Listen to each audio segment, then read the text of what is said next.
Hello, I'm Sensei Alex Kakio. Thank you for joining me for Dharma Sunday, where we take canonical Buddhist teachings and tie them with everyday life. The title of today's talk is Matrix Resurrections, an allegory for the Buddhist spiritual path. Before we get into that, please make sure you subscribe and hit the notification bell.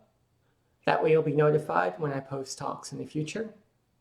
If you wouldn't mind hitting the like button, that'd be great too. So I still remember when the Matrix movie, the first one, The Matrix, came out, and it was a bit life-changing for me. It led me to study existentialist philosophy in school. I eventually got my BA in philosophy, so I read people like Nietzsche, Kierkegaard, Sartre, who ask questions like, what is reality? Why are we here? What is the purpose of life? And it was that training in existentialist philosophy that then led to me becoming Buddhist, where we also ask questions like, what is reality and what is the purpose of life? So while I would not say that the Matrix is the reason that I became a Buddhist teacher, it certainly led me in that direction. It led me to ask these questions and to try and find answers for them, as it has for many people. And it was very deeply exciting to me when I found out that Matrix Resurrections was coming out. So this will be the fourth movie in the trilogy, or after the trilogy. So there was The Matrix Reloaded, Matrix Revolutions, and now Resurrections. Exciting stuff.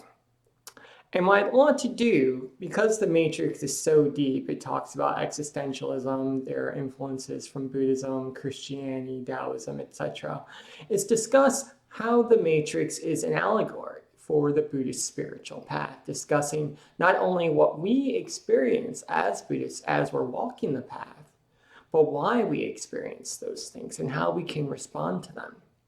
Over the course of the talk, I will be talking about things that happen in the movies, so spoilers ahead. But I think it's an interesting discussion to look at Keanu Reeves' character Neo as a Buddhist and his path to becoming the One as a path towards enlightenment and eventually the Bodhisattva path. So we'll start with the original Matrix, where Keanu is still Mr. Anderson. He's a hacker, he works for a nameless, faceless corporation, and he's very unhappy with his job. He knows there's something not quite right about reality, but he doesn't know what it is. But he believes that this leader, Morpheus, has the answers. So eventually he meets Trinity at a nightclub, Trinity being played by Carrie-Anne Moss. Trinity introduces him to Morpheus, and Morpheus gives him a choice to take the red pill to see what reality really is, or to take the blue pill, in which case he'll go back to sleep. Now, this is an allusion to what in Buddhism we call the Two Truths Doctrine, which is an idea that goes back to Indian Mahayana Buddhism, which states that our world exists in two satyas, or two realities, at the same time. There is the conventional world, which is what we see, hear, and feel with our senses. And then there is the absolute world, which is beyond name and form. To put it more simply, there's our everyday life, and then there's our spiritual life, or the spiritual world. Now, these appear separate on the surface, but they're actually one and the same. Two aspects of the same reality. Two sides of the same coin, if you will.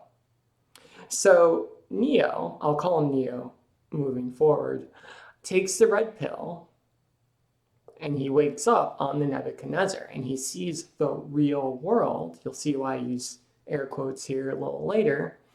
And frankly, it kind of sucks. Everyone's wearing threadbare clothing. He's on a ship that frankly doesn't look like it's very well put together. And he's eating food that is at best runny oatmeal mixed with snot. Probably not what he had in mind when he decided he wanted to escape the Matrix. And while he's initially disappointed and disconcerted with reality as it is, he moves past this. However, Cypher, who is one of the other people on the ship, the Nebuchadnezzar, decides that he wants out. Reality sucks. He wants to get plugged back into the Matrix, so much so that he makes a deal with an Agent Smith, to betray the crew of the Nebuchadnezzar and get plugged back in. And he explains his reasoning pretty well. He's in a restaurant, he's eating a steak, he knows the steak isn't real, but it doesn't matter. It tastes real. It tastes good. So if his senses are telling him it's real, who cares if it's not? And this perfectly reflects something that we all experience while we're walking the Buddhist path, and that is disappointment. Because we come in with all of these preconceived notions of enlightenment and spiritual practice and what our lives will be once we begin sitting on the cushion. And frankly, the practice doesn't live up to any of our fantasies or expectations. We find out that the monks and the nuns in our local temple are humans just like us with no special powers. We find out that meditation is actually quite boring at times and sometimes painful. Our backs hurt, our legs fall asleep and get stiff. Reality isn't all that fun. The illusion, the conventional world of sex, drugs, rock and roll, quite frankly, is a lot more pleasurable to our senses than the real world of spiritual practice, the world of meditation, of chanting, of sutra studying. And we can see this reflected in the life of the Buddha. People often think that after Buddha realized enlightenment under the Bodhi tree, that it was all peaches and cream after that, but not the case. His homeland was invaded, his clan was almost wiped out. After he got from under the tree, his cousin tried to kill him on numerous occasions. His own father was deeply disappointed in him. Can you imagine that? Being the world-honored one, being the Buddha, dedicating your life to saving other beings from suffering, and then having your father tell you you're a disappointment? But that's what happened because his father was a king. His son was a prince. And in the sutras, we read their conversation, and his father essentially says, I'm a king, and I have to watch my prince son beg for food in the streets, wear rags. So he had some feelings about that. I'm sure it didn't help that there were other kings and other princes that also had some feelings and some opinions about that as well. But Buddha persevered, thankfully, through that. And here we are today. Neo, thankfully, persevered through his own disappointment, his own disconcertment with reality. Cypher did not. And while I don't think what Cypher did was right, I think it's understandable because this is something that I've experienced in my own life. When I first started practicing Buddhism, it was very interesting, especially when I stopped drinking alcohol, the reactions I got from people. And to be clear, I never said that other people weren't allowed to drink. It was just me as a Buddhist. I decided in order to keep the precepts, I would stop drinking. And people were very offended. People actually sometimes tried to trick me into drinking, which was weird. You know, they'd give me a Coca-Cola with Jack poured into it. It was a game to them. Those people are no longer my friends. My own family thought I joined a cult. I'd go to sit in meditation for a while and, you know, they do little things to try to annoy me or, you know, no one wants to bother me or speak to me up to that point, but I decide to meditate and suddenly everyone has a question. Everyone has something they want me to do. So they weren't very supportive either at first. And the reason for that is something that Morpheus alludes to in the Matrix movie. When he's doing his training with Neo, he tells him that not everyone is ready to be freed. Not everyone wants to be freed. Some people like it in the system and they will fight you to protect it. And this is something we have to deal with as Buddhists, not physically fight with people, but we have to deal with the fact that not everyone is supportive of our path. Even though it's right, even though it's healthy and life affirming, the frank truth of the matter is there is a segment of our population that would like to see us gain our happiness from drugs and alcohol and money and material possessions instead of getting it from meditation, instead of gaining it from compassion and wisdom and generosity. And that's something we have to overcome. Again, not through physical fighting or anything like that, but simply by having the resolve to keep walking this path, even though we have others who are trying to keep us from walking it. So we have that to deal with. We see reality, we realize, oh, this isn't as cool or as exciting as I thought it was going to be, but it is peaceful, it is more contentful, so we continue practicing. This is what Neo decided to do. He decided to continue on his path. And after he decided to do that, he realized that he was the one, that he could stop bullets, that he could fly. But before he got to that point, he had to do something. He had to take the leap of faith. And in the movie, The Matrix, this is embodied by first Morpheus in a simulation jumping from one building to the next. And then Neo has to do the same. And they even say in the movie, no one makes the jump on the first try. Neo tries to make the jump, but he can't let go of this idea that I can't do it, that it's not possible. So what happens? He jumps, he crashes, he falls into the ground. And this is something that we're going to do as Buddhists as well. A lot of times we think that just because we're willing to take the leap, that automatically means we're going to fly. But that's not how it works. More oftentimes in practice, we try to sit and we fail. We want to sit for an hour, but we can only make it 30 minutes. We want to study the sutras, but we don't understand what they're saying, right? So the leap of faith that Neo had to take in the movie is very, very important in our own practice, because we also have to take that leap of faith. And we also have to fall to the ground. We have to fail, because it's not making the leap that's important. It's our willingness to try and to keep trying over and over again. Neo kept trying, and eventually he was able to fly. So even though we're not trying to fly physically, we do want to move forward in our spirituality. And that means that as we walk this path, we have to be willing to not give up.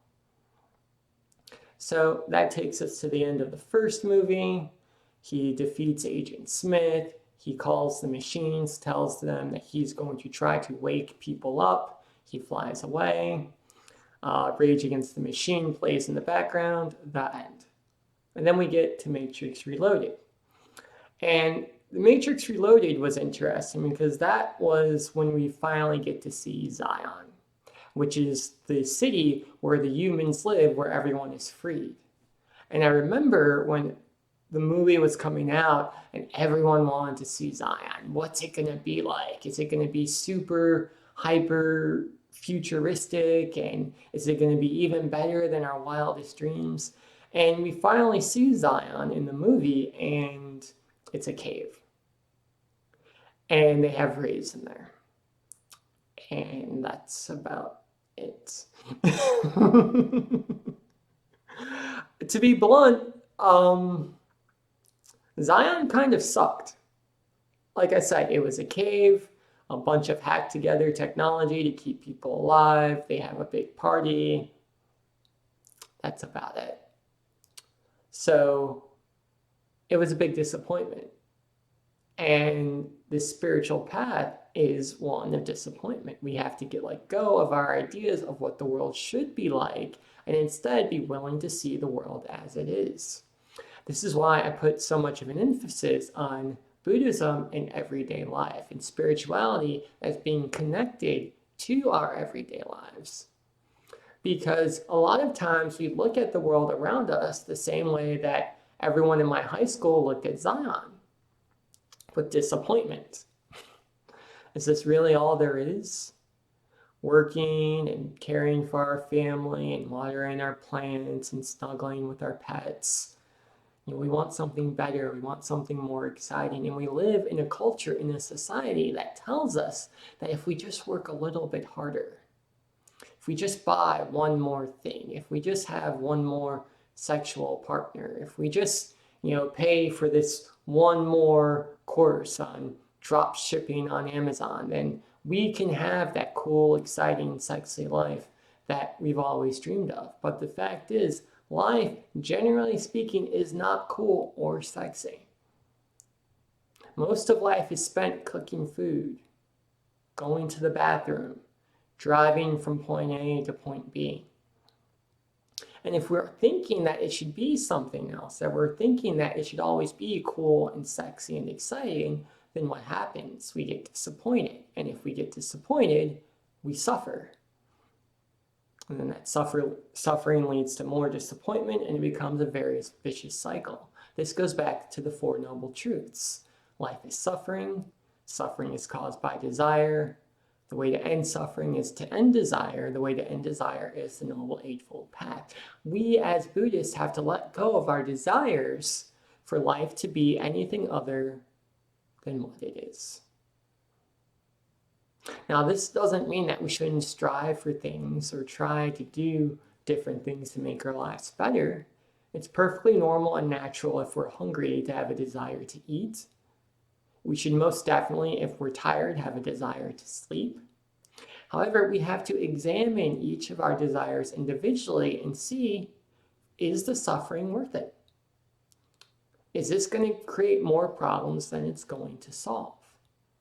And if so, then maybe we let that thing go. But if this is a desire that's life-affirming, that's healthy, that's rooted in wisdom and compassion, then that's probably something that we would go with. Sometimes we tie ourselves up in knots, right? Well, if desire is bad, does that mean I should have no desire to practice Buddhism? Or I should have no desire to be with my loved ones?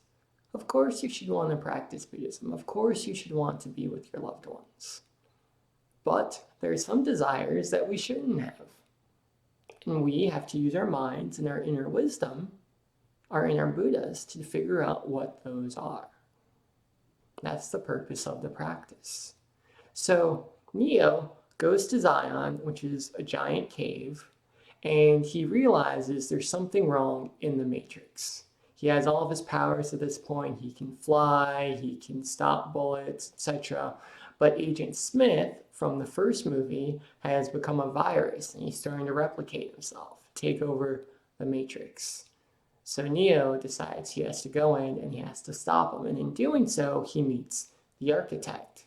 And he finds out that he's not the first one, the first Neo. There are others who have come before him.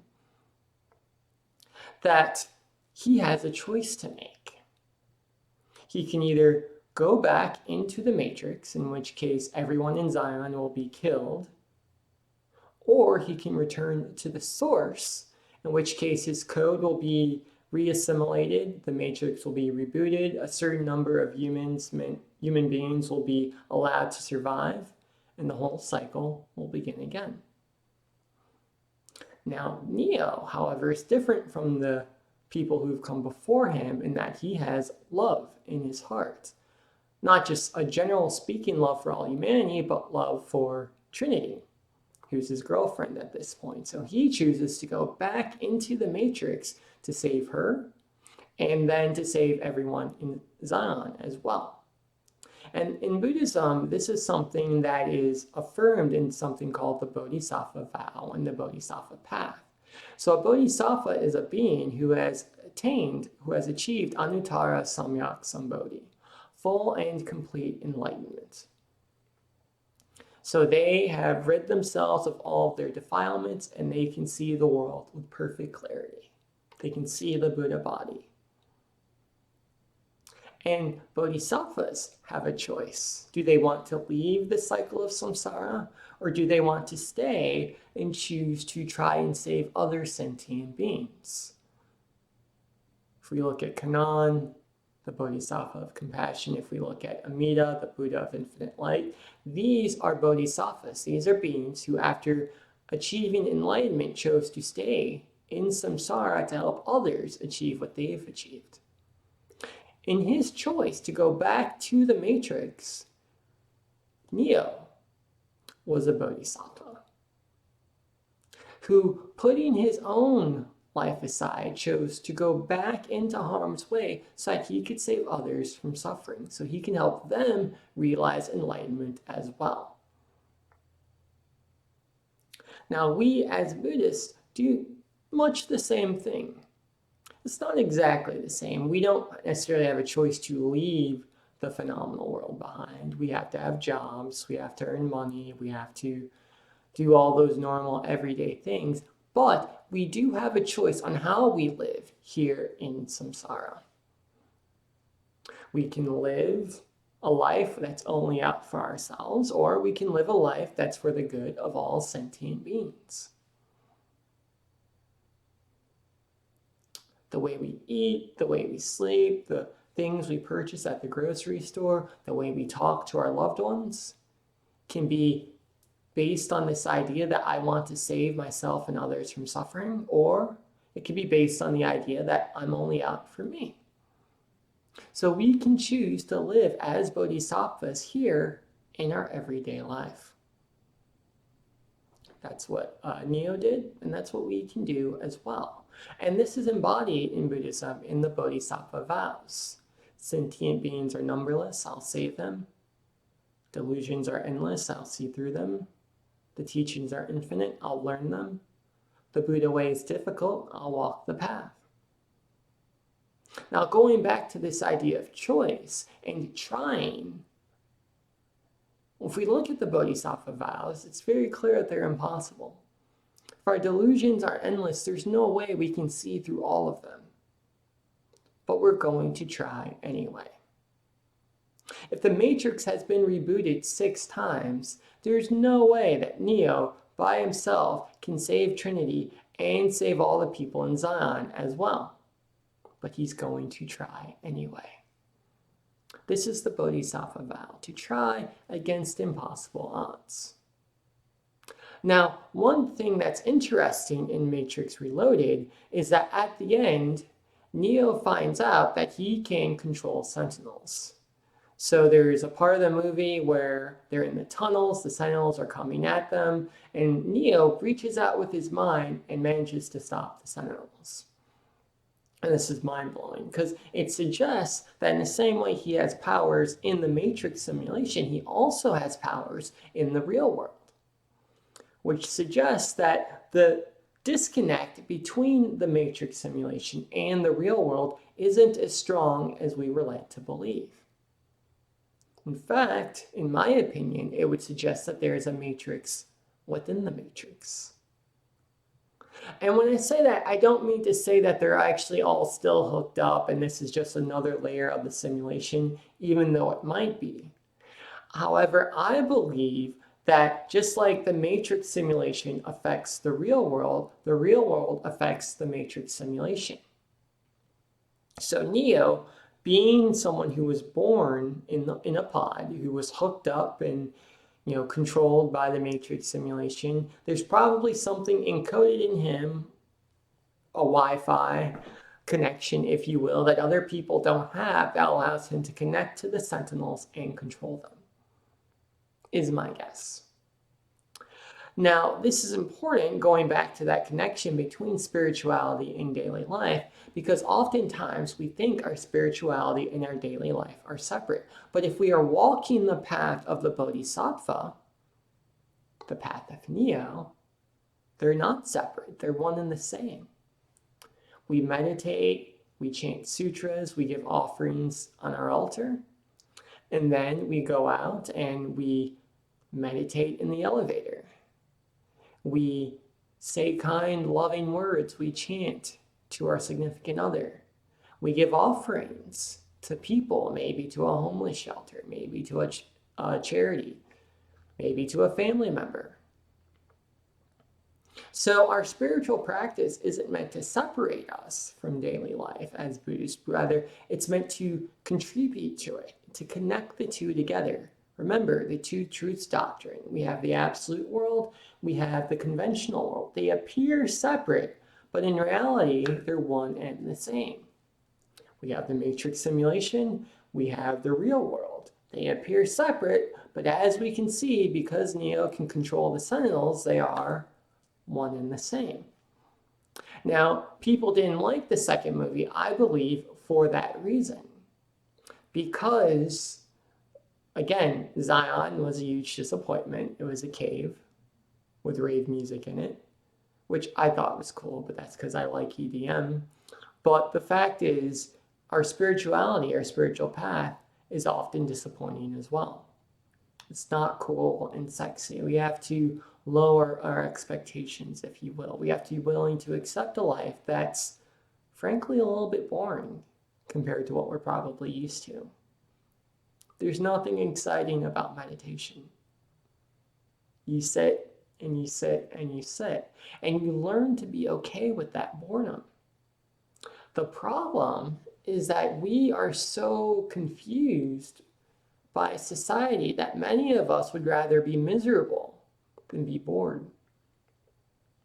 We'd rather engage in unskillful action than live a contented life, a peaceful life, because at least there's something going on.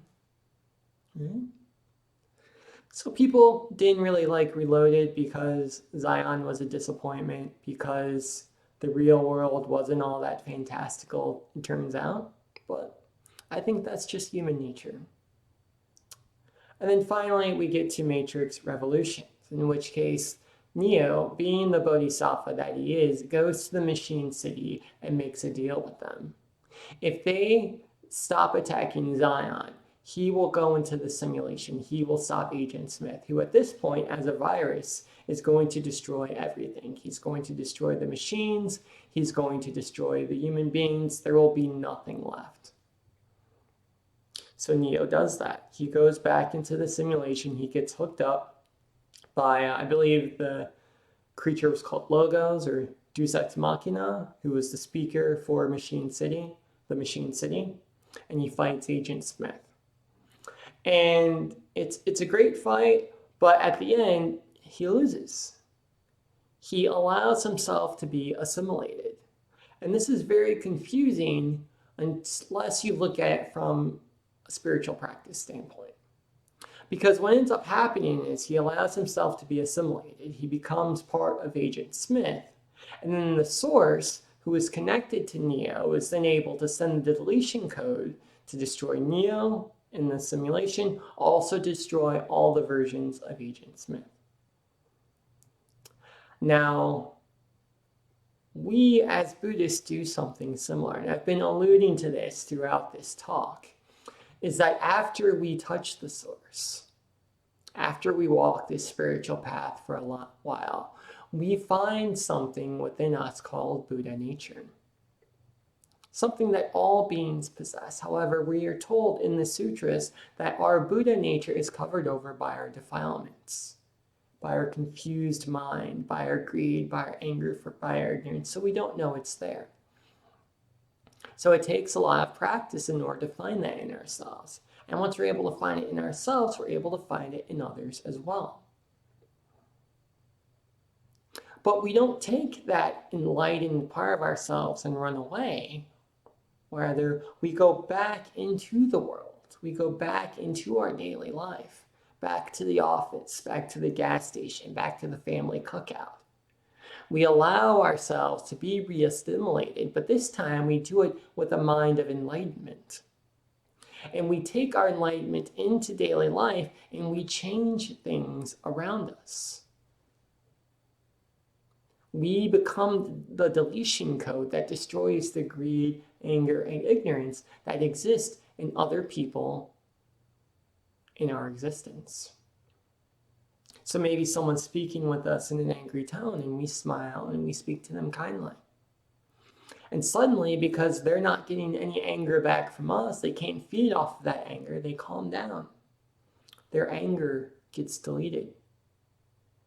Maybe we have a coworker who's greedy, but they see us acting with compassion, with generosity. And then they decide maybe they want to try acting with generosity as well. And their greed gets deleted. Maybe we have someone who's so trapped in the world that they honestly think if they just buy one more thing, they'll be happy. But then they see us living a happy, contented life with very little, or relatively little, at the very least not chasing after new stuff. And then they decide, maybe I'll try that instead. And we delete their ignorance. By taking our spiritual practice into daily life, we destroy the defilements, not only of ourselves, but of other people as well, by doing nothing more than setting a good example. So Neo does this, and at the end of the movie, he doesn't have a happily ever after with Trinity. She's killed. He doesn't get to go back to Zion and party with his friends. Instead, he's picked up by the machines, and we don't really see what happens to him, but it's suggested that he's taken back to the machine city, possibly reinserted back into the Matrix. And that's not the ending anyone wanted. We want the machines to be destroyed. We want humanity to be free in their own sort of paradise life, but that's not what happened. Zion is still a cave with rave music. Trinity is dead. Neo, we think maybe might be dead at that point. We're not sure. The machines go on living. What was the point? But to understand the point, we have to understand something in Buddhism, which is called the Trikaya teaching, which says that the Buddha body exists in three parts. We have the Dharmakaya, which is the primordial essence of Buddha, the primordial essence of enlightenment, the truth body. We have the Sambhogakaya, which is the joy body of Buddha. These are the celestial beings with miracle powers, Kannon, Jizo, Amida, etc. And then we have the Nirmanakaya, which is the physical Buddhas. This is the historical Buddha. This is you. This is me. This is everyone who has everything that has a physical existence. Trees, rocks, streams, buildings, everything in our world, according to Buddhism, is Nirmanakaya, is part of the transformation body or the physical body of Buddha. But all things have to return to the source. That is, we're born, we die, we return to the source, we get recycled, something else is born, it dies, we get recycled, return to the source. In Buddhism, this is rebirth, the cycle of rebirth. So when I look at Neo and what happens to him at the end of the third Matrix movie, at the end of Revolution, he's simply being reborn. He's going back to the source, back to the Dharmakaya, so he can take a new form in a new life. And that new form apparently looks a lot like John Wick in Matrix Resurrections, but that's neither here nor there.